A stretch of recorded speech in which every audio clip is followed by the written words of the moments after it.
Bonjour à tous et à toutes et bienvenue dans ce webinaire organisé par Accenture et le CEF6. Donc, je suis Ilham Choukrani, je serai modératrice pour le CEF6 et je suis accompagnée par Carole Henneman qui sera modératrice pour Accenture qui va se présenter. Donc, moi, j'interviens au sein de la direction des partenariats au sein du CEF6.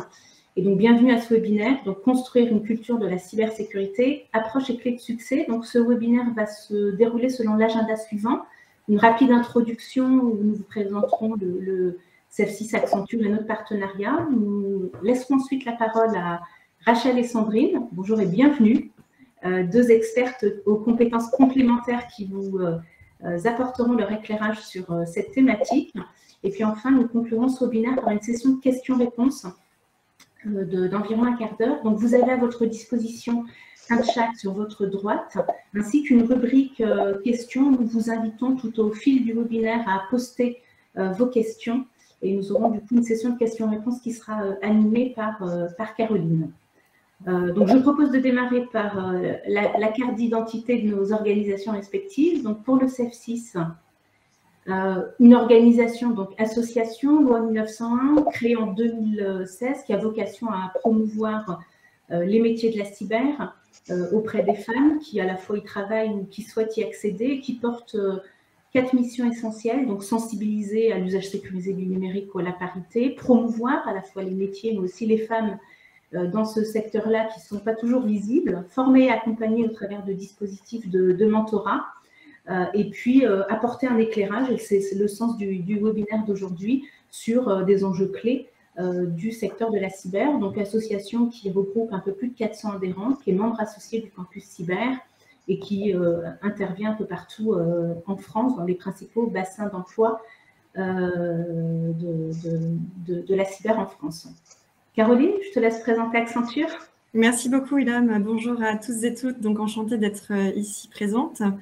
Donc moi je fais partie d'Accenture Sécurité qui compte 450 personnes en France. J'ai un rôle de commercial et j'ai aussi une casquette Equal, c'est-à-dire le programme d'égalité hommes-femmes chez Accenture que j'anime au niveau de l'entité Sécurité France.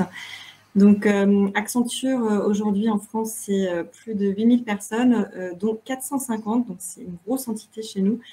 Sécurité notamment avec notre actualité d'acquisition d'OpenMinded et de LinkByNet. Donc OpenMinded qui était une entreprise donc spécialisée dans la cyber qui nous a rejoint l'année dernière, qui comptait 100 personnes, et puis LinkByNet qui fait au-delà de la cybersécurité mais qui comptait une practice de 140 personnes et qui nous rejoint effectivement à partir du mois de juin. Accenture qui est donc sécurité qui fait de la sécurité donc de bout en bout depuis vraiment des missions de conseil amont autour du réglementaire, mais aussi de ma gouvernance de sécurité, ma feuille de route sécurité, jusqu'à l'implémentation de solutions de sécurité, l'intégration de la sécurité dans les projets, des gros projets de transformation aussi qui embarquent la sécurité, on pense au Zero Trust. Et puis on a également tout le pan évidemment de sécurité opérationnelle avec les SOC à la fois chez nos clients et aussi en mode managé. Donc je ne vais pas plus en dire sur Accenture, c'est pour dire qu'on couvre, on va dire, le panel large des métiers de la sécurité. Au niveau de notre partenariat avec le CEF6, nous sommes très heureux chez Accenture d'avoir ce partenariat depuis maintenant 1 an et qui est amené à continuer et qui s'est traduit sur cette première année par de nombreux événements auxquels Accenture a participé, notamment, vous les voyez affichés, donc on a participé l'an dernier à plusieurs colloques du CEF6, dont une table ronde à propos de la gestion de crise, également une participation du CEF6 à une table ronde lors des assises de la sécurité, également le Cyber Women Day, évidemment, nous étions sponsors de ce Cyber Women Day au mois d'octobre. Et puis, on anime également des masterclass régulièrement, notamment autour de la gestion de risque cette année, et très bientôt sur la gestion des identités et des accès. Et puis, aujourd'hui, évidemment, ce webinaire. Alors, pourquoi est-ce qu'on a voulu former ce partenariat avec le CEF6 ? C'est qu'aujourd'hui, chez Accenture, au niveau, on va dire, de notre marque employeur, on est très sensible à la question de l'égalité. Et comme vous le voyez un peu plus sur la droite du slide, sur plusieurs thématiques. Donc moi, c'est vrai que je porte celle qui est en jaune sur égal et égal. donc sur l'égalité homme-femme. Et donc, voilà, il y a tout un tas de choses chez Accenture qui sont mises en place au niveau du coaching des femmes, notamment dans le cadre de reconversion de métiers fonctionnels vers des métiers techniques, même des femmes qui n'étaient pas forcément dans les métiers de la cybersécurité et qui peuvent nous rejoindre, mais également du coaching dans la prise de confiance en soi, de la gestion de sa carrière, du retour de congé maternité. Il y a également un congé paternité qui est financé à 100% chez Accenture. Voilà, et tout un tas d'autres choses que nous avons mis en place et que j'anime au niveau de l'Accenture Sécurité France. J'en dirai pas plus, parce qu'il y a plein de choses à dire chez Accenture, mais je vais laisser la place du sujet d'aujourd'hui. Ouais. On pourra en effet y passer beaucoup de temps. Et donc, juste un petit mot sur en effet le CEF6. Le parti pris qu'on a au-delà de l'engagement de nos bénévoles, c'est en fait de travailler en forte proximité en effet avec des partenaires, de construire finalement une programmation commune qui va résonner par rapport à leur programme de diversité et d'inclusion et qui va faire sens par rapport aux missions, aux 4 missions essentielles que l'on porte. Et donc, c'est au travers finalement de cette rencontre que nous avons depuis un an programmé un certain nombre d'interventions et de colloques. Et après avoir finalement abordé la gestion des risques, la gestion de la crise, les sujets abordés en masterclass ou les enjeux de recrutement, il nous a paru intéressant d'aborder finalement une thématique qu'on n'aborde pas suffisamment souvent, qui est celle de la culture en matière de cybersécurité et en quoi la culture peut contribuer à construire finalement des organisations plus résilientes qui font face à un contexte qu'on sait en matière de risques cyber de plus en plus fort. Et donc, on souhaite, au travers de ce webinaire, du coup, donner la parole à 2 expertes, au parcours et aux expertises complémentaires, donc Rachel et Sandrine, qui vont tout de suite se présenter et faire leur exposé. Bonjour à tous et à toutes. Je suis Rachel Conan. Je suis senior manager au sein d'Accenture, entité gestion des talents et des organisations. J'ai une expérience d'environ 15 ans en conduite du changement, gestion des talents et accompagnement humain des transformations, que ce soit organisationnelles ou encore technologiques. Et depuis quelque temps, j'ai souhaité mettre à profit mes compétences en accompagnement du changement dans le domaine de la cybersécurité. Et donc, je suis ravie aujourd'hui de vous parler de culture cyber, d'autant que je porte aussi pour Accenture France cette offre. Bonjour à toutes et à tous. Donc, je suis Sandrine Jarry-Lévesque, je suis senior manager chez Accenture au sein de l'entité Security, comme Caroline. J'ai plus de 20 ans d'expérience dans la transformation des organisations et l'accompagnement des personnes. Et effectivement, j'ai beaucoup travaillé sur les éléments de culture dans mon parcours professionnel. Et il y a quelques années, on m'a dit, eh bien, si tu faisais de la transformation au sein des équipes de sécurité et au sein de la data. Et donc, effectivement, c'est ce qui nous amène aujourd'hui. Et je suis ravie de faire ce webinaire avec Rachel, avec qui on travaille très, très souvent ensemble. Tout à fait. Alors, justement, pourquoi construire une culture de la cybersécurité ? La cybersécurité, ça représente un enjeu majeur pour les entreprises, mais aussi pour les particuliers. Pourquoi ? Parce que, les cyberattaques explosent. Donc, en 2021, par exemple, on a observé une augmentation de 31% du nombre moyen de cyberattaques par entreprise depuis 2020, ce qui représente un chiffre d'environ 270 cyberattaques par entreprise en 2021. On a une part importante aussi de ce qu'on appelle attaques indirectes, c'est-à-dire ce sont des attaques, des cyberattaques qui, pour cibler on va dire, pour aller vers une cible principale, vont passer par le maillon faible de l'écosystème. Donc, ça peut être via les partenaires, via des fournisseurs, via des prestataires. Et en fait, ce chiffre est en évolution parce qu'en 2020, on était à 44% d'attaques indirectes, donc parmi le nombre total de cyberattaques, et on est maintenant à 61% en 2021. Donc, le message derrière, c'est quoi ? C'est il ne s'agit pas, il ne suffit pas pour les entreprises d'être sécurisées, mais il faut aussi qu'elles s'assurent du bon niveau de sécurisation de leurs partenaires. C'est-à-dire qu'il faut que leurs partenaires, leur écosystème répondent aux mêmes exigences en matière de cybersécurité. Et un troisième enjeu, c'est la confiance. une étude d'Accenture montre que 87% des consommateurs ne s'engagent pas avec une entreprise s'ils ont des doutes en matière de pratique de cybersécurité. Donc, c'est clairement un enjeu clé pour les entreprises. En plus de ces enjeux, s'ajoutent bien sûr les enjeux réglementaires, notamment la RGPD, la loi de programmation militaire, qui, en fonction des secteurs, demandent en tout cas de prouver la responsabilisation, donc l'accountability, des entreprises en matière de cybersécurité. Il y a aussi bien sûr la digitalisation, le télétravail, qui sont quelque part des facteurs un peu qui accroissent le risque en matière de cybersécurité. En 2020, par exemple, Google a dénombré 18 millions de mails malveillants par jour reçus sur Gmail qui sont liés au Covid. Donc voilà, et tout ça avec des impacts qu'on connaît tous, hein, des impacts bien sûr en matière de SI, avec des interruptions de systèmes d'information notamment qui peuvent entraîner du chômage partiel technique, des impacts en termes d'enjeux et de réputation pour les entreprises, des impacts économiques, quand on sait notamment que ça a coûté, en tout cas en 2021, 6 000 milliards de dollars.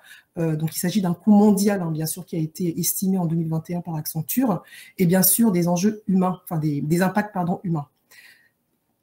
Donc, c'est véritablement un enjeu clé pour toutes les entreprises et aussi pour les particuliers. Et c'est d'autant plus vrai et d'autant plus critique que l'humain est le maillon faible, finalement, le plus faible de ces cyberattaques. Parce qu'aujourd'hui, on constate que 85% des brèches de données sont directement liées à des vulnérabilités humaines, ce qui est assez important en termes de proportion. Et quand on parle de brèche de données, quand on parle de vulnérabilité humaine, excusez-moi, on parle de plusieurs facteurs qui sont à l'origine. Premièrement, ça peut être le manque de focus ou de priorisation donné par le leadership. Ça veut dire quoi? Par exemple, la stratégie cyber n'est pas toujours alignée avec les objectifs business de l'entreprise, notamment la croissance, les parts de marché. Ça peut être aussi quoi? Ça peut être un manque d'exemplarité de la part des managers ou un manque de communication autour de la cybersécurité, autour des objectifs. Et donc, du coup, derrière, on peut avoir ce manque un peu de rôle modèle parmi les managers.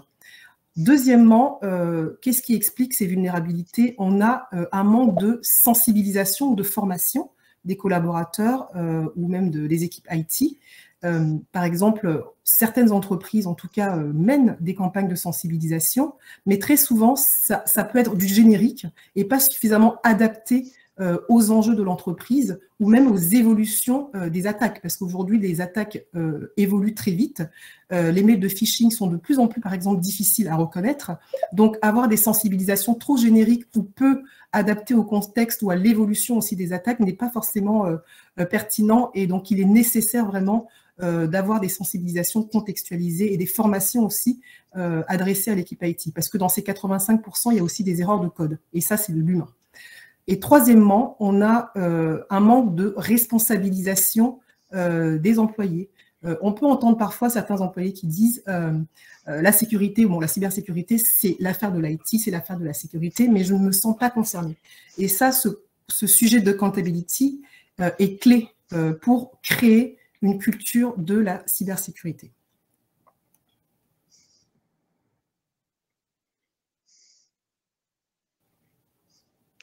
On ne t'entend pas, Ilham. Désolée. Merci Rachel d'avoir posé ce contexte. Donc on comprend que, en effet, les cyberattaques explosent, qu'il faut s'assurer de la sécurité de l'ensemble de l'écosystème, qu'il faut un alignement, tu l'as évoqué, à la fois business, mais aussi de l'ensemble de la ligne managériale.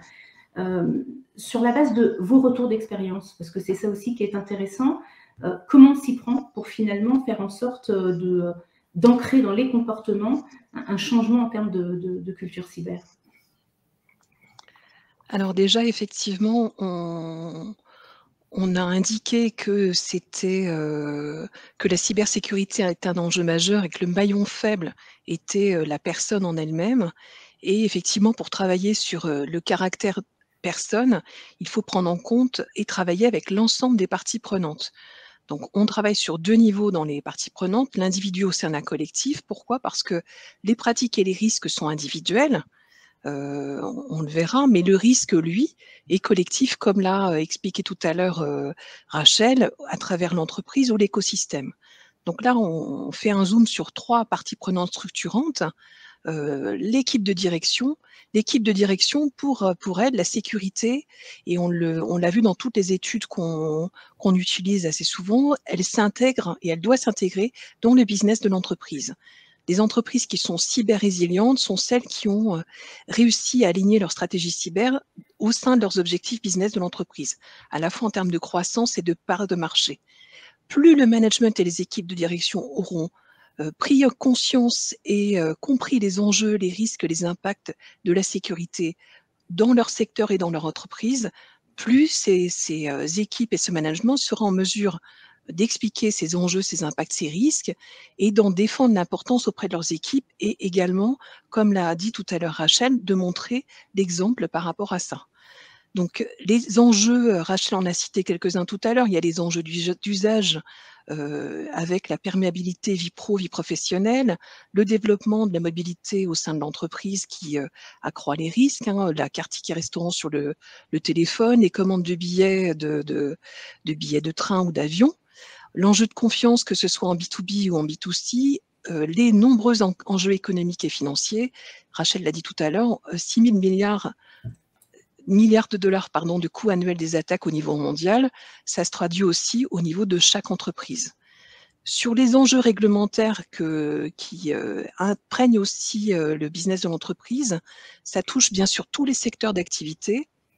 Effectivement, certains, c'est plus prégnant que d'autres, avec une notion d'accountability pour des banques, pour les opérateurs d'intérêt vital dans la défense, la sûreté, etc. Et qui, toutes ces réglementations impriment la sécurité et obligent en fait à une démarche de responsabilité par rapport à ça. Ce qu'on voit aussi surtout, c'est que ces enjeux réglementaires augmentent de plus en plus et ça va continuer à être de plus en plus prégnant à mettre une importance encore plus importante de la sécurité dans les prochaines années. Donc, sur l'équipe de direction, globalement, au niveau du CODIR, la multiplicité des enjeux crée l'urgence d'agir sur la sécurité et la cyberculture, et aussi de comprendre les usages actuels et futurs. Mais chaque membre du CODIR doit être sensibilisé aussi par rapport à son activité et à des enjeux déclinés spécifiques. On prend souvent l'exemple de la DRH. La mise à jour régulière des données des collaborateurs permet en fait d'avoir une bien meilleure gestion des droits et des habilitations, ce qui permet une meilleure sécurisation des accès. Si on prend maintenant les collaborateurs dans leur ensemble, on dit tout le temps dans la partie culturelle, c'est que la prise de conscience est toujours le point de départ pour toute évolution de la culture. En fait, pour prendre conscience, chaque collaborateur doit comprendre l'impact de la cybersécurité dans la vie privée et dans la vie pro. Le clic sur le mail de phishing qui peut bloquer l'accès au système d'information, quel est l'impact de ne pas sécuriser son Wi-Fi lorsqu'on télétravaille à domicile, ou alors, ne serait-ce que pourquoi les organismes de paiement vous demandent une notification multifacteur lors d'une connexion. Donc cette comprise de conscience est nécessaire pour donner du sens et pour aussi montrer que les risques sont partout dans la vie privée. Tout le monde, régulièrement, vous utilisez vos mails pour faire des achats. Et les facteurs aggravants dont on en a parlé tout à l'heure, le fait de télétravailler, de partager l'espace de vie pro, vie perso, avec à la fois les infra et les matériels, et l'usage des réseaux sociaux dans la vie professionnelle augmente les risques. Donc ce qu'il faut dans cette prise de conscience, c'est de montrer que seule la vigilance individuelle peut permettre d'améliorer les choses et qu'en cas de faille de cette vigilance, l'impact, lui, est collectif et peut se traduire par du ransomware, de la perte de data, l'usurpation d'identité, etc. Donc, ce qu'il faut vraiment sur les collaborateurs ancrer, c'est comprendre quelles sont les situations à risque, quels sont les risques encourus et quels sont les comportements à changer. Pourquoi la gestion des mots de passe, pourquoi travailler sur l'identité-vigilance, pourquoi travailler sur les réseaux sociaux. Et tout ça, le comprendre, ces pourquoi permettent une adhésion aux valeurs et aux comportements attendus en matière de cybersécurité et de faciliter le changement des pratiques, mais également de développer les compétences génériques de l'ensemble des collaborateurs. On fait aussi une attention particulière aux partenaires. Pourquoi ? Parce que, Rachel l'a dit tout à l'heure, 61% des attaques sont indirectes et sont portées à travers le réseau des partenaires. Donc, il y a effectivement, quand on dit les parties prenantes, il faut aussi travailler sur le réseau des partenaires. Et on travaille notamment, dans ces cas-là, sur le développement d'un cadre de coopération sur les risques et les besoins, bien sûr, l'alignement des comportements attendus et des exigences en matière de sécurité. Donc, en fait, ce qu'on veut dire par là, c'est que pour agir sur la culture, il faut agir sur différents niveaux. Il faut agir à la fois sur les comportements, sur les valeurs, sur une dimension de communication, mais aussi sur le collectif.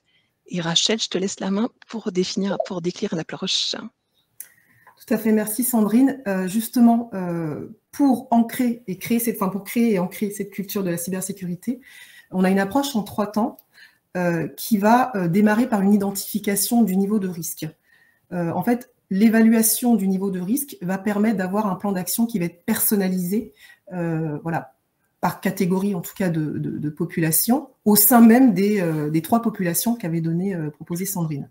Ensuite, on sensibilise, on forme et on ancre le changement. Sur le premier pilier, l'évaluation du niveau de risque, c'est identifier le niveau de risque en matière de comportement vis-à-vis de la cybersécurité. Et donc, comment ça se traduit? Donc, par exemple, chez Accenture, on a un outil qui permet de mesurer 2 choses. Il va mesurer, au travers d'un questionnaire qui est adressé, par exemple, aux collaborateurs ou au leadership, en tout cas, ou un panel de personnes, d'évaluer donc 2 choses. La perception de l'interviewé sur le niveau de cybersécurité de son organisation. Typiquement, ça va être des questions autour de est-ce que votre manager communique suffisamment autour des objectifs à atteindre quant à la cybersécurité? Est-ce que lui-même est suffisamment rôle modèle? Est-ce que dans votre entreprise, vous sentez qu'il y a un alignement autour de ces sujets et une culture d'entreprise? Et ça va mesurer d'autre part la connaissance de l'individu sur en fait les bonnes pratiques en matière de cybersécurité, notamment la vigilance face au phishing, les règles de stockage de données, la sécurisation de son poste de travail à domicile notamment. Et donc en fait cette évaluation va permettre d'avoir un niveau de score, donc un niveau de risque, et derrière on pourra proposer un plan d'action qui adresse justement ces risques-là. Donc il y a vraiment 2 avantages. Le premier, c'est que ça permet de quantifier et de factualiser l'état, le niveau de maturité de l'entreprise ou d'un panel de l'entreprise, parce que très souvent, la difficulté que rencontrent certaines entreprises, c'est qu'ils sont conscients qu'il y a un problème, qu'il y a un manque de sensibilisation, mais on ne sait pas dire à quel niveau, on ne sait pas le quantifier, le mesurer. Donc, ça va permettre, de mesurer. Deuxièmement, ça va permettre de prioriser. Parce que au travers de reporting qu'on peut faire d'un point de vue, par exemple, démographique, en disant on a une population leadership, on peut avoir une population middle management, achat, RH, etc. On peut voir les scores regroupés par population. On peut aussi voir le score regroupé par entité, par pays. Donc, ça permet finalement de prioriser les actions et de voir là où se situe finalement le pain point, enfin le point difficile, les problèmes, et pour agir d'abord sur les populations, les entités, les fonctions qui sont le plus à risque. Donc c'est vraiment 2 avantages qu'on y voit en menant en fait ce type d'évaluation. Deuxième pilier, c'est la sensibilisation et la formation. Pour qu'une sensibilisation soit réussie, il faut qu'elle soit contextualisée. On l'a dit tout à l'heure, faire du générique qui est pareil pour tout le monde, quel que soit le secteur d'activité, ça ne fonctionne pas, parce que pour engager des collaborateurs, pour engager l'entreprise, pour engager le management, il faut que ce soit rattaché aux enjeux business, au contexte de l'entreprise, au métier des personnes. Donc la sensibilisation contextualisée est clé pour apprendre et pour retenir. Deuxièmement, on intègre des formats variés. Pourquoi? Pour plusieurs raisons. Premièrement, parce que les formats variés, donc qu'on parte du format simple comme des newsletters ou des quiz à des formats plus complexes comme des séries vidéo comme on en fait nous chez Accenture, ou de la réalité virtuelle ou de l'escape game, ça va permettre non seulement de toucher différentes sensibilités d'apprenants, parce que tout le monde n'apprend pas de la même façon, n'est pas sensible à tel ou tel format, mais ça va aussi permettre plus facilement aux apprenants de faire de l'auto-apprentissage, parce que chacun pourra, en fonction de son rythme, en fonction de ses disponibilités, d'intégrer tel ou tel module dans sa journée, et sachant qu'en général, ce sont des modules plutôt courts, mais ce qui compte, c'est finalement la répétition et la durée. la durée, je veux dire, la répétition dans le temps et le fait que ce soit, voilà, que ça puisse se faire plusieurs fois pour vraiment que ce soit intégré. Ensuite, dans ce volet sensibilisation, on adresse aussi les populations expertes, hein, l'IT, la sécurité, parce qu'effectivement, l'évolution des technologies, la data, l'intelligence artificielle, le cloud, et aussi l'ingéniosité des attaques, mais aussi les enjeux réglementaires, tout ça va nécessiter de former nos populations expertes, donc l'IT, la sécurité, aux nouveaux rôles. Notamment, on voit depuis quelques années des rôles comme le DevSecOps, encore comme le Security Data Scientist, qui sont des rôles maintenant qui sont devenus nécessaires parce que justement la technologie évolue et il faut intégrer au plus tôt les contrôles de sécurité dans la chaîne de production, notamment des applicatifs notamment. Donc c'est un peu, il faut vraiment upskiller, comme on dit, en tout cas les mettre à jour de ces nouveaux métiers. Il faut aussi créer ces nouveaux parcours de carrière, il faut accompagner ces formations-là pour les experts.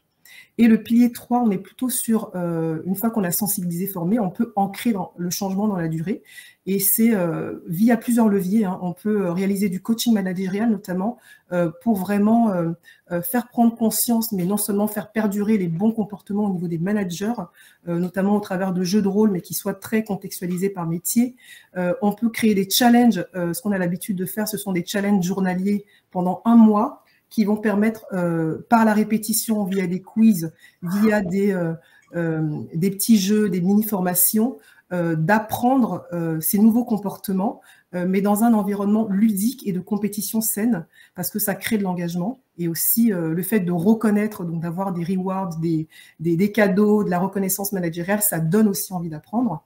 On peut aussi, au travers de ce pilier 3, intégrer des objectifs de cybersécurité dans le management de la performance. Hein, tout simplement, ça peut tout simplement faire partie des objectifs de s'assurer que telle formation a été réalisée, ou alors de piloter, par exemple, des KPI liés à des campagnes de phishing, aussi dans cette phase d'ancrage du changement. On peut aussi travailler sur le projet d'entreprise, c'est-à-dire faire en sorte que la culture de la sécurité s'inscrit vraiment dans les habitudes. Ça peut être au travers de créer une vision commune, créer une ambition commune pour toute l'entreprise et travailler sur la communication autour de cette ambition, c'est-à-dire faire participer tous les collaborateurs à cette vision, définir ensemble quels sont les objectifs qu'on veut atteindre et vraiment le faire savoir, par exemple, en créant aussi une identité visuelle.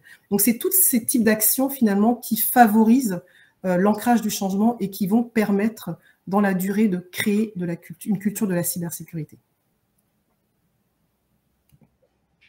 Donc, cette approche, pour résumer, hein, est vraiment s'appuie sur 3 éléments essentiels, qui sont des principes fondateurs. C'est 1, elle est centrée risque, parce qu'on part vraiment de l'identification du niveau du risque des collaborateurs, du leadership et de l'entreprise en général. On va personnaliser en fonction de cet état des lieux, donc de ce niveau de risque. On ne va pas avoir le même parcours qu'on adresse le manager ou la fonction RH ou la fonction IT.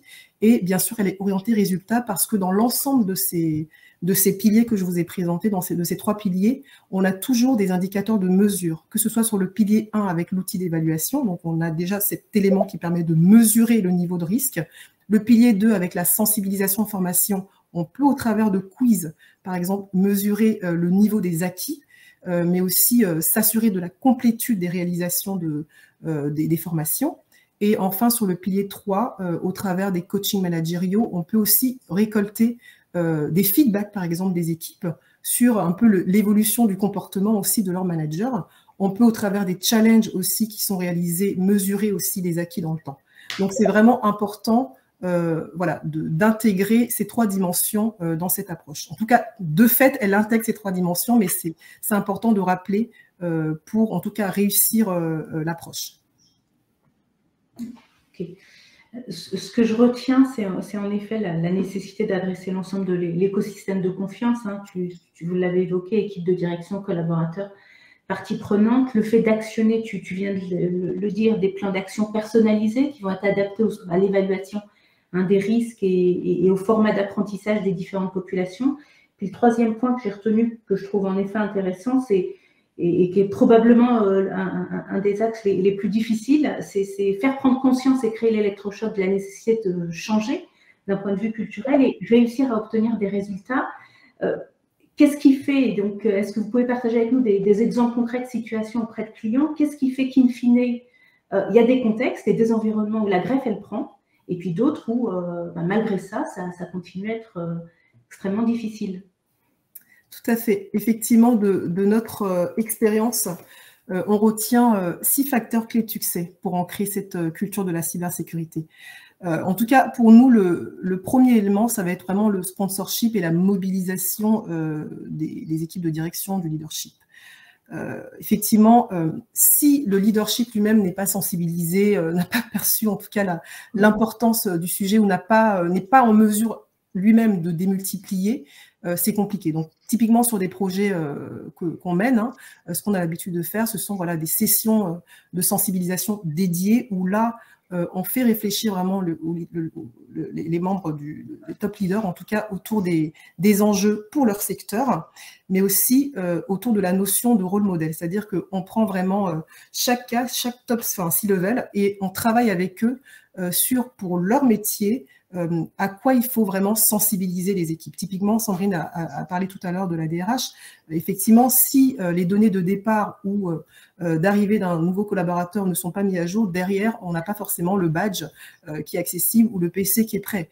De même, la personne qui a quitté l'entreprise, mais qui a toujours accès à ses mails, ça c'est problématique et ça augmente le risque d'attaque. Donc, c'est vraiment de la sensibilisation un peu persona par persona au sein du leadership. Et aussi, toujours dans cette phase de mobilisation, maintenant qu'ils sont sensibilisés, il faut qu'eux-mêmes soient capables de porter le message et aussi d'animer et de mobiliser leurs équipes. Donc finalement, on leur donne les outils pour être eux-mêmes des ambassadeurs. Donc on les anime, c'est-à-dire qu'on va leur partager régulièrement les bénéfices d'un programme d'acculturation. On va aussi régulièrement leur apporter les indicateurs liés à l'adoption aussi. Par exemple, si des campagnes de sensibilisation sont lancées, ce qu'on fait, c'est qu'on demande au COMEX, par exemple, de piloter ces résultats. En fait, les questionnaires, par exemple, d'adoption qu'on envoie ou les résultats de campagne de sensibilisation, on leur reporte ça et c'est à eux, finalement, de prendre l'action, de s'assurer que dans leurs équipes, on soit toujours bien mis à jour et qu'on ait toujours bien pris en compte les actions demandées. C'est-à-dire que si on voit que dans une entité ou dans une équipe, il y a des résultats très faibles sur telle campagne, c'est vraiment au leadership de faire en sorte que son équipe puisse être au niveau ou son entité soit au niveau. Donc vraiment, on leur donne le moyen d'être des ambassadeurs, mais eux-mêmes de piloter l'adoption. Et ça, c'est très important en conduite du changement. Alors, pour compléter effectivement le deuxième facteur de clé de succès après la mobilisation, qui est un facteur clé de succès de transformation, on a aussi bien sûr la prise de conscience, le fait de donner du sens qui est, je l'ai dit tout à l'heure, le point de départ pour toute évolution de la culture. Alors, je pense que c'est d'autant plus important dans la cybersécurité, c'est que c'est plus complexe en fait, on est sur un sujet complexe qui est souvent d'ailleurs aussi avec du vocabulaire technique et donc il est essentiel de comprendre le pourquoi. Et quand on comprend le pourquoi, bien sûr, tout un chacun est plus impliqué, motivé, convaincu et va permettre de développer des compétences avec, comme le disait Rachel, une meilleure adoption et une meilleure rétention des informations. La prise de conscience, c'est aussi parce qu'on agit dans la durée. Donc ça, c'est important. Donc là-dessus, Rachel l'a dit aussi tout à l'heure dans l'approche, on fait toujours une phase de diagnostic pour bien comprendre les tenants et les aboutissants en termes de besoins sur les sujets de cyberculture, mais également parce qu'on cherche à faire à définir des cas d'usage, parce que un des éléments importants dans la prise de conscience, c'est bien sûr de communiquer régulièrement. Et il y a de nombreuses études qui ont démontré que pour travailler sur l'intérêt, l'implication ou la motivation ou le besoin, il faut recourir à des illustrations qui sont prises dans le quotidien des collaborateurs. Donc ça, c'est extrêmement important et cette prise de conscience, elle est importante justement pour pouvoir incarner aussi la vigilance individuelle dans son quotidien. On fait souvent des analogies avec le monde médical quand on en parle avec nos clients. Pour favoriser le changement de comportement, la compréhension du diagnostic dans le monde médical est essentielle, que ce soit le fumeur, les allergiques, etc. Et cette prise de conscience, elle est vitale pour pouvoir accepter en fait de changer durablement son comportement et en prenant conscience des risques, des impacts, ce qui permet de donner du sens au changement. Et ça, c'est extrêmement important pour la cybersécurité parce qu'on est sur des choses beaucoup moins tangibles pour beaucoup de gens que des transformations organisationnelles, par exemple. Également, un autre facteur clé de succès qu'on retient là de nos expériences, c'est l'apprentissage en continu. Alors, plusieurs études montrent que lorsqu'on termine une formation, on retient 90% de ce qu'on a compris. Au bout d'1 ou 2 jours, on est à 60% et au bout d'un mois, on tombe à 10%. Et lorsqu'on effectue des piqûres de rappel régulières, les 10% en fait peuvent atteindre du 70 à 80%. Donc clairement, c'est important d'intégrer de la régularité, de l'apprentissage en continu, mais aussi de le susciter. C'est-à-dire qu'il faut aussi, par exemple, s'inscrire un peu dans les habitudes des personnes qu'on forme. Typiquement, avec Accenture, le fait d'avoir des petites vidéos-séries de type Netflix, finalement, on apprend même sans le savoir. C'est-à-dire qu'on intègre dans le quotidien de chacun la capacité d'apprendre facilement, de manière très courte mais sur de la durée, en regardant des séries, alors que c'est déjà ce qu'ils ont l'habitude de faire en général. En tant que collaborateur, c'est ce qu'on a l'habitude de faire. Donc finalement, on n'a pas l'impression d'apprendre de façon théorique, mais en fait, on apprend quand même de manière continue parce que ça s'inscrit dans nos habitudes. Donc ça, c'est important de prendre en compte cet élément apprentissage en continu et de ne pas faire des sensibilisations one shot et s'attendre à ce que ça fonctionne. Il faut vraiment le répéter et s'inscrire dans les habitudes. Exactement. Il y a aussi intégrer des éléments chiffrés aussi à la fois dans la prise de conscience et dans l'apprentissage continu, des choses qui vous permettent de retenir les éléments importants et l'enjeu de ce qui est à côté. On en a parlé avec Rachel plusieurs fois. Là, c'est presque une tarte à la crème. Il faut personnaliser, contextualiser. La sécurité varie selon les secteurs en termes d'urgence, en termes d'exigence, de réglementation et les usages. Donc, effectivement, il n'y a pas de plan d'accompagnement ou de plan de cyberculture qui soit unique. Il est forcément personnalisé, contextualisé. Quand on dit personnalisé et contextualisé, on est sur effectivement les exigences qui peuvent être différentes et les priorisations de ces exigences peuvent être différentes d'un contexte à un autre. Par exemple, un acteur de la défense, vos nombres d'exigences vont être supérieurs à un acteur, par exemple, de la distribution. Vous aurez plus d'exigences, elles seront plus prioritaires. Donc effectivement, il y aura une urgence peut-être plus importante de travailler sur la cyberculture. Et quand on dit personnalisation, on est sur la personnalisation sur les profils et sur les fonctions au sein de l'entreprise. On en a parlé tout à l'heure avec Rachel sur par exemple la RH, mais vous pouvez aussi avoir des besoins à la fois sur les fonctions achats et sur les fonctions RH, sur la gestion de leurs partenaires avec une gestion stricte des partenaires en termes de sécurité. Quand on dit personnalisation, on est aussi sur les 2 niveaux dont on parlait tout à l'heure. On travaille sur 2 niveaux, l'individuel versus le collectif.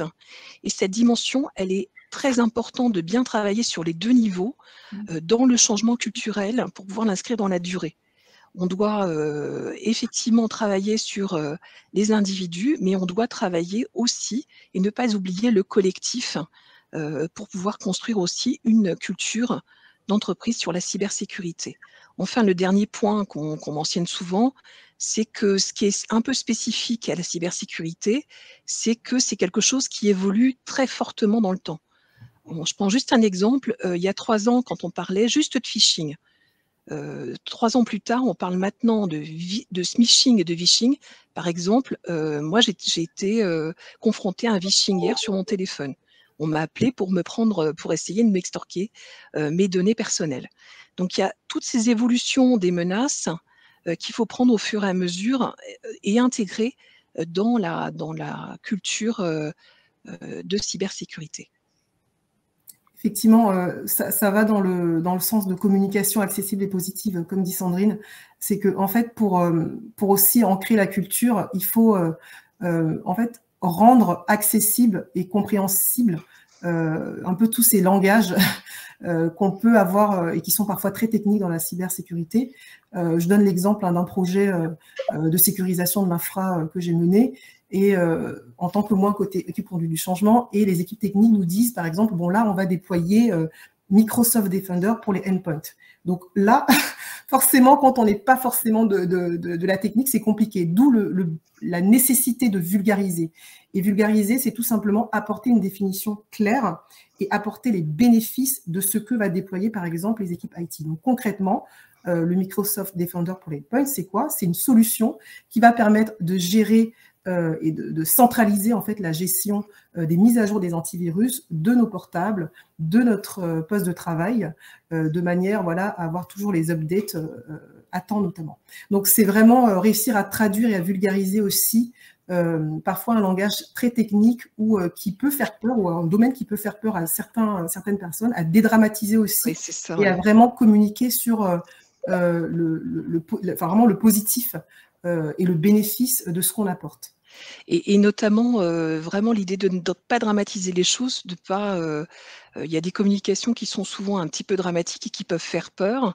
L'objectif, c'est plutôt de faire prendre conscience et de rendre les personnes acteurs de leur changement, plus que de jouer de la peur, en fait. Hein. L'expérience a montré que jouer tout le temps sur la peur n'est pas forcément une communication qui est viable dans le long terme. Et l'idée, c'est vraiment d'expliquer clairement aux collaborateurs ce que c'est. On prend souvent l'exemple du déni de service. Moi, je peux vous raconter quelque chose de très personnel. La première fois que j'en ai entendu parler, on m'a dit que c'était un DOS. Et moi, je ne comprenais pas parce que DOS, pour moi, c'était un vieux système d'exploitation. Et la personne m'a parlé qu'en termes techniques. Et effectivement, ça a généré quelques minutes de flou artistique. Et là, on entend toujours parler d'EDR, de LAN. Il y a beaucoup de termes techniques et c'est important, effectivement, de les expliquer simplement aux collaborateurs pour qu'ils puissent comprendre et qu'ils soient accessibles. L'idée aussi, c'est de ne pas oublier, on a parlé d'esprit ludique tout à l'heure, de ne pas oublier de travailler aussi sur des éléments visuels qui peuvent très bien aussi, comme le disait Rachel tout à l'heure, faciliter leur rétention. On rappelle juste qu'on ne retient souvent que 10% de ce qu'on entend. Donc, il faut travailler sur différents moyens mémotechniques, utiliser les différents sens pour pouvoir faciliter l'ancrage et la rétention des messages. Et enfin, l'équipe pluridisciplinaire, donc, qui est clé pour réussir et ancrer la culture de la cybersécurité. Certes, ça paraît évident, mais il faut vraiment le rappeler, on a besoin de tout type de compétences pour mener à bien une culture de la cybersécurité. Bien sûr, les équipes techniques, ce qui paraît évident, mais au sein des équipes techniques, il faut travailler sur, comme on l'a dit, ce qu'on appelle l'upskilling, donc la mise à jour en continu des compétences, voire même le travail sur de nouveaux rôles. Donc ça, c'est clé. Le business, évidemment, parce que on l'a dit aussi que les entreprises qui sont cyber-résilientes sont celles qui ont su vraiment aligner la stratégie cyber aux objectifs, aux enjeux business. Et donc, c'est pour ça aussi qu'aujourd'hui, on voit certaines entreprises, qui ont ce qu'on appelle les BISO, donc des Business Information Security Officer, qui sont en charge de piloter la stratégie cyber pour une business unit. Donc, c'est important vraiment de travailler avec le business pour être toujours aligné en matière d'enjeux et d'objectifs business. L'accompagnement humain, bien sûr, comme on vient de le dire sur toute la présentation, que ce soit de l'adoption, la conduite du changement, de la gestion des talents, de l'orga, c'est clé, parce que non seulement on va aider à vulgariser des discours parfois très techniques, on va bien sûr s'assurer de l'adoption, on va piloter cette adoption-là. Et enfin, des compétences comportementales qui sont finalement même transverses, qu'on soit du business, de la technique ou du volet conduite du changement, on a besoin de collaborer ensemble, donc c'est clé. Il faut vraiment que ces trois équipes business, technique et change collaborent parce que, par exemple, je prends l'exemple de créer un support de formation. Les équipes techniques vont bien sûr apporter tout le volet technique fonctionnel, le comment je fais, sur quoi je vais, voilà, etc., sur quoi je clique. Le business va plutôt être dans la définition des bénéfices, des enjeux, et l'accompagnement, en fait, va plutôt travailler sur comment je storytell mon support pour que ça parle et ça crée vraiment l'envie d'apprendre, et que comment je mesure aussi le niveau d'apprentissage. Donc, c'est vraiment qu'un exemple, mais on le voit dans tout type de projet ou d'élaboration de support ou d'organisation. On a vraiment besoin de ces trois compétences-là. En termes de comportement, on a aussi l'animation qui est clé. J'ai cité tout à l'heure un peu le rôle d'ambassadeur. On va le voir de plus en plus, hein, c'est nécessaire d'avoir des communautés d'experts ou des ambassadeurs de tout niveau de l'entreprise qui vont être capables de porter ce changement-là. Et donc, pour pouvoir mettre en place ce type de réseau, il faut avoir des capacités d'animation, non seulement pour les animer, mais eux-mêmes, en fait, ces personnes qui puissent aussi animer localement leurs équipes, en tout cas, ou leurs pairs, s'il s'agit d'ambassadeurs. Donc, c'est important, finalement, de savoir animer pour perpétuer cette culture. Et enfin, l'écoute, bien sûr, l'écoute, parce que l'écoute au sens veille, bien sûr, il faut faire de la veille continue, mais il faut aussi écouter les difficultés, les collaborateurs, par exemple, qui ont toujours, malgré tout, des difficultés sur telle ou telle thématique. Il faut être capable de sonder au travers toujours de ces formations-là, mais aussi d'enquêtes, de sondages, pour ajuster nous-mêmes, en fait, les stratégies de conduite du changement, notamment.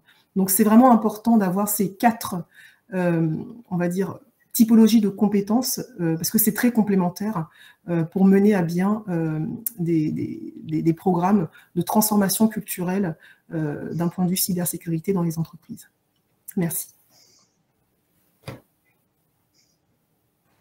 Merci Rachel et Sandrine pour cet échange. Je démarre avec une petite question, puis Caroline, je te laisse poursuivre avec les questions qu'on a reçues. Oui, parfait, merci Ilham. Ouais, du coup, ça m'inspire deux questions. La première, c'est, tu viens de l'évoquer, les différentes compétences comportementales, mais du retour d'expérience que vous avez, en fait, quel est le mix qu'on retrouve entre les équipes, les compétences qui viennent plutôt des équipes talent et organisation, donc plutôt sur l'aspect change, versus la proportion des équipes qui viennent des équipes et des équipes cyber, hein. Donc ça, je trouve que c'est un élément intéressant. Et mon deuxième point, c'est pour être en capacité de mener des programmes de change, est-ce que finalement, ce n'est pas l'apanage des grands comptes et des grands OIV de faire ça, ou est-ce que vous avez des expériences de situation où des organisations plus petites ont quand même réussi à mener des programmes voilà, orientés changement culturel en matière de cyber? Ok. Sandrine, je vais commencer, donc prendre la première question et puis je prendrai la deuxième. Pas de problème. Oui, alors la première question, c'est un peu la proportion entre équipe change et équipe technique. Alors là, ça va vraiment dépendre du type de programme. Je donne des exemples très concrets, hein. Voilà. Sur un programme, par exemple, de sécurisation de l'infra, bien sûr, pour sécuriser globalement la résilience de l'entreprise, bien sûr, il va y avoir beaucoup plus, enfin, là, on est à peu près à du 85% d'équipes techniques, hein, parce qu'on est vraiment sur des sujets plutôt très techniques, et environ 15%, 10 à 15% des équipes conduites du changement. Ça, c'est à peu près la proportion.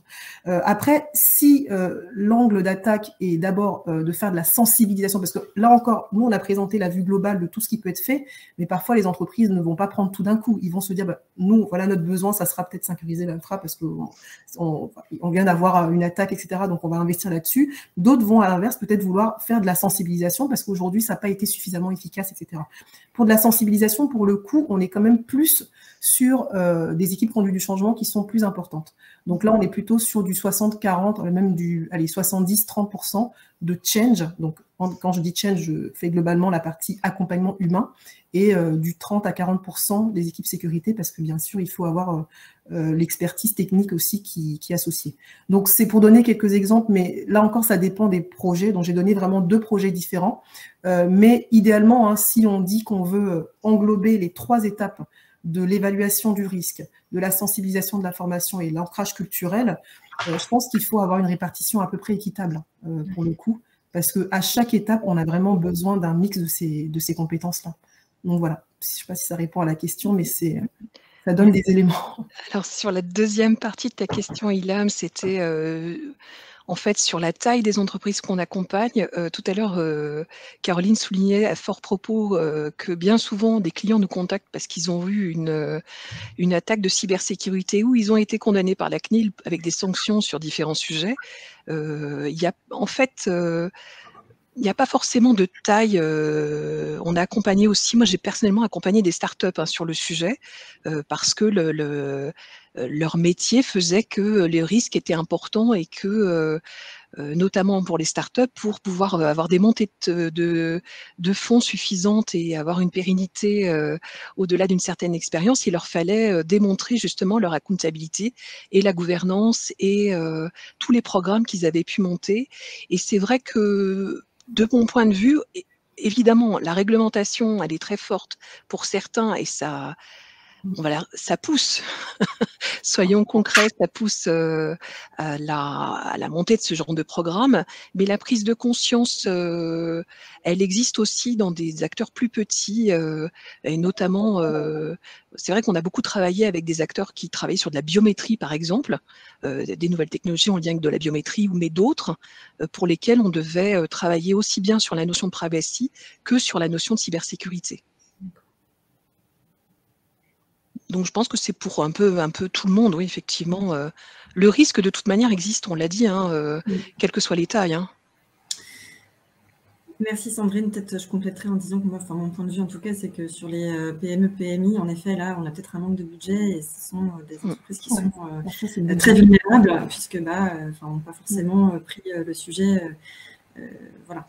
Donc, par manque de budget, en grande partie, et que, en effet, pouvoir avoir les moyens de se payer une entreprise de conseil ou de recruter les bonnes personnes, c'est pas toujours facile. Donc là, on voit des startups ou des sociétés qui proposent des plateformes à destination des PME et des PMI, mais sur des parties vraiment très technologiques, s'agissant du change, ça reste, je pense, j'ai l'impression, un trou assez béant. Malheureusement, et oui, en effet, Accenture adresse plutôt les grandes entreprises sur ces sujets.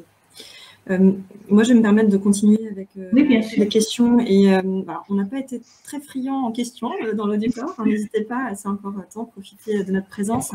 On a eu une petite remarque de SBSB qui faisait une remarque de « Bon, moi, ça fait 15 ans que je suis en poste, j'ai mis plein de choses en place, des outils, du change, il y a aussi le réglementaire, etc. » Bon, j'espère, SBSB, qu'on a pu vous donner un petit peu de vision positive sur les facteurs clés, ou en tout cas des clés pour que vous puissiez avoir des solutions en tête. Notamment, moi, je pensais à la répétibilité et à la formation continue. Donc, n'hésitez pas à nous dire si on a réussi à répondre à certaines de vos interrogations dans le chat. Ensuite, en termes de vraiment questions, on en a deux.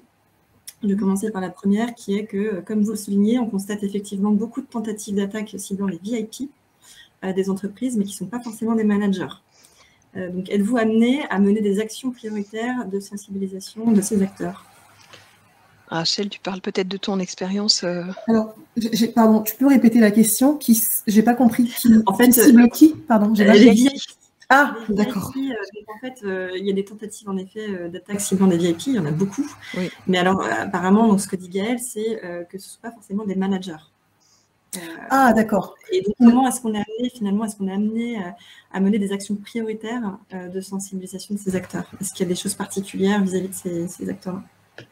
Alors, des choses particulières. Alors, moi, personnellement, je n'ai pas eu de cas de sensibilisation spécifique sur ces personnes, en tout cas ce type de persona. En revanche, moi, je pense que le bon point de départ, c'est peut-être justement d'avoir le niveau un peu de risque, en fait, d'évaluer, en fait, grâce à notre outil qu'on propose, donc l'évaluation, là, par exemple, du niveau de risque, de peut-être faire la mesure aussi pour ces populations, c'est-à-dire que quand je parlais de panel de collaborateurs, c'est de s'assurer que, par exemple, dans ce panel, on a vraiment un échantillon représentatif, dont, justement, par exemple, des VIP, qui peuvent faire partie de ces populations, et de voir aussi si elles sont à risque ou pas. Parce que je pense que il n'y a que comme ça qu'on peut savoir, en fait, comment mieux adresser soit des campagnes ou des actions conduites du changement. Et donc, effectivement, il peut en avoir des différents types, en fait, de personas. Mais ce que je veux dire, c'est que la démarche, plus globalement, c'est de se dire, partons du niveau de risque. Si ce sont des personas qui sont clés pour l'entreprise, intégrons-les dans la démarche au niveau de l'évaluation. et on verra si ces personnes peuvent être sujettes à des risques et sur quoi elles peuvent être sujettes à des risques. Et c'est en fonction qu'on prend des mesures. Donc après, voilà, de mon expérience personnelle, j'ai pas eu de cas spécifiques là-dessus. Hein. Peut-être que Sandrine, tu peux compléter, mais en tout cas, ce que je peux dire, c'est vraiment de considérer en fait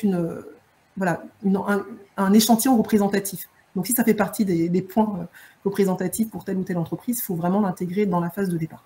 Non, je pense qu'effectivement, c'est l'analyse de maturité, comme tu le disais, Marache, qui est importante parce que ce sont des VIP, mais ça dépend aussi des usages qu'ils font. Donc, il faut travailler sur le niveau de maturité des usages.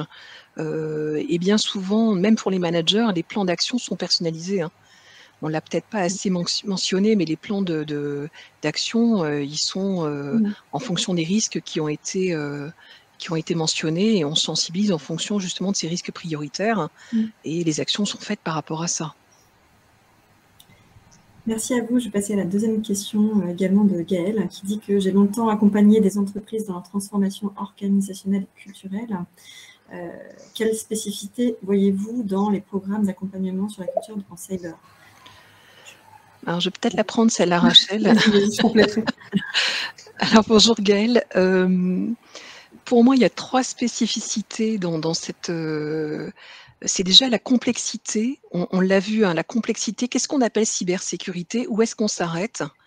Où est-ce qu'on démarre? Et ça, la difficulté et la spécificité, c'est le périmètre que l'on couvre.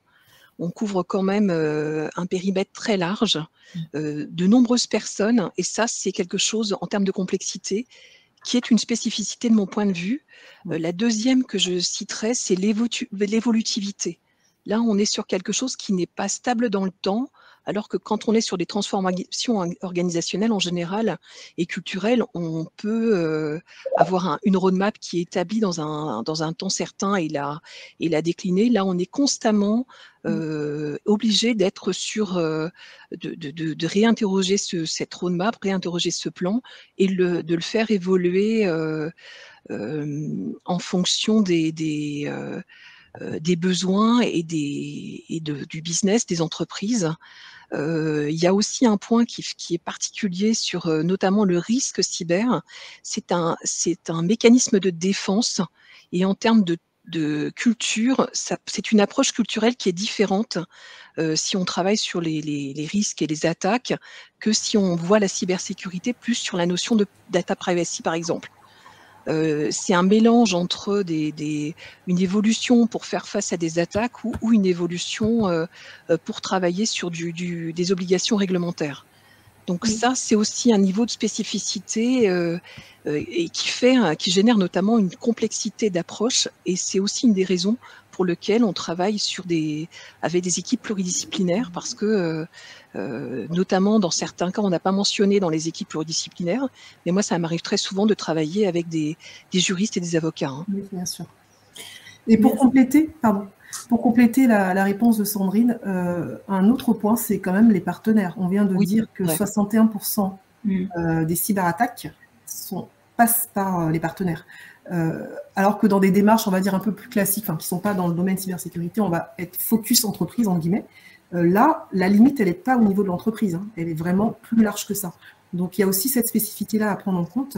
Et c'est vraiment un chantier que souvent n'ouvrent pas certains programmes. Et c'est dommage parce qu'il faut élargir un peu le scope. Bien sûr, il faut aller par priorisation. On ne peut pas tout faire en même temps.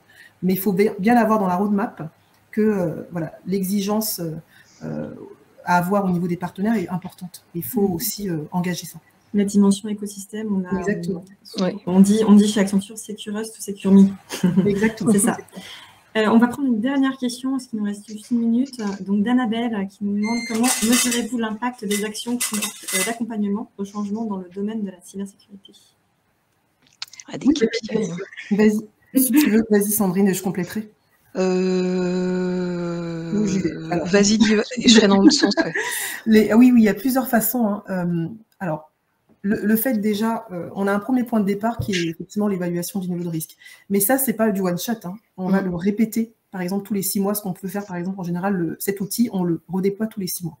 Donc déjà, ça donnera des temps réguliers de mesure, en fait, tout simplement. Donc il y a ça. Il y a les KPI de formation. qui sont, ça c'est plutôt basique, hein, c'est globalement conduite du changement, donc que ce soit cyber ou pas, hein, on a bien sûr des KPI de formation qui vont permettre de mesurer les acquis et de voir s'il y a des points de difficulté. Les campagnes de phishing, alors certaines entreprises le font et c'est très bien, mais il faut les renouveler et les adapter aussi à l'évolution des phishing.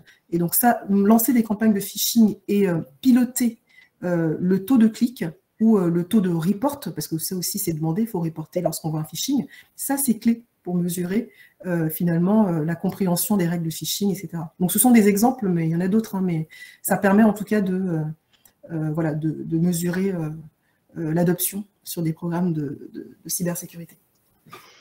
Je compléterai juste en disant que la mesure d'impact, elle doit être au niveau individuel et collectif des profils, hein. C'est-à-dire qu'on doit effectivement traduire les 2 niveaux de mesure dans les KPI qu'on utilise. Et un troisième qui me vient en tête, c'est il faut choisir ses batailles aussi dans les KPI. C'est-à-dire qu'on a souvent les clients qui vous disent combien est-ce qu'on peut mettre d'indicateurs. À un moment donné, suivre 30 indicateurs, c'est trop. Parce qu'on va passer son temps à suivre les indicateurs et pas à suivre le fond. Vous voyez ce que je veux dire? Et ça, c'est aussi une attention à prendre sur l'impact des changements. Il faut être straight to the point et en choisir quelques-uns. Même si choisir, c'est renoncer. Merci Sandrine. On va peut-être passer à la conclusion. Ilham. Oui, merci Caroline, merci Rachel et Sandrine d'avoir pris le temps de préparer cette intervention et de partager avec nous à la fois vos convictions, votre expérience et puis la spécificité finalement de l'accompagnement que vous pouvez avoir autour de ce sujet important qui est les changements culturels en cyber.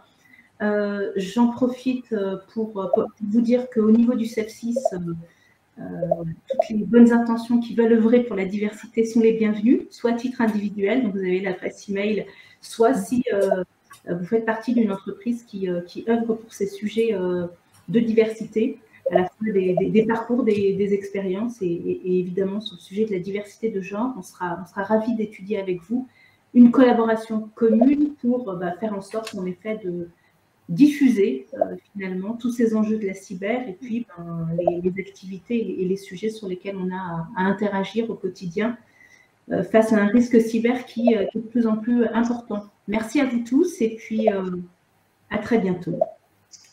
Merci beaucoup. Merci. À bientôt. Merci beaucoup. Très bonne journée. Bonne journée à tous et à toutes.